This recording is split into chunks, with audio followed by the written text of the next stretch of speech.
My name is Molly Schroeder, and I am the Executive Director of Summits for the EdTech team. I was a 4th and a 5th grade teacher and focused mostly on technology and education, and I also have a gifted certificate, graduate certificate. And something that I'm passionate about sharing with teachers is this concept that we, in this digital age of learning, need to embrace a concept called living in beta. And when I'm talking about living in beta, it talks about products.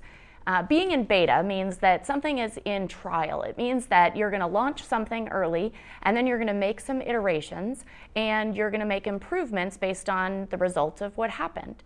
So as technology changes, as our classrooms change, as the world changes, as teachers and as students, if we can embrace this idea of living in beta, what we are doing is putting ourselves out there in a sort of unpolished, unperfected way, and as an experiment, seeing what's going to happen.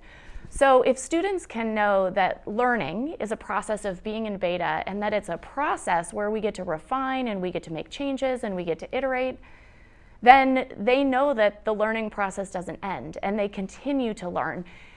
I believe that if we can create moonshot thinkers that are confidently operating in beta, we can really transition and change how education looks in this day and age. Moonshot thinking means that we have to think big. It means that we expect failure out of our students. We might expect failure quickly so that they continue to learn and progress and inspire new changes.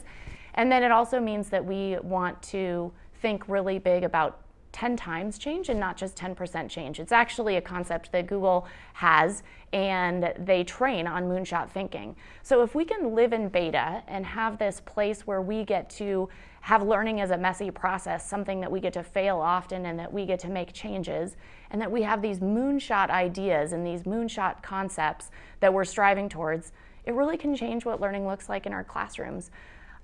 In this day and age of information technology and devices and Siri and Alexa and all these computer things that we can ask questions to, finding the answer to questions is not as important as asking questions that allow students to create an answer, and even giving students the opportunity to pose those wicked problems that they can find those amazing solutions to. Passion projects and Genius Hour, and giving students the opportunity to create answers, engage with an authentic audience, is really going to be the way that I think that we can prepare them for the future that we don't even know what is going to happen at this point. So falling in love with the future and being able to embrace this time of transition and all of this new technology really means that if we can live in beta, we can confidently go through this world knowing that we're going to make mistakes and failures, but that's part of the process.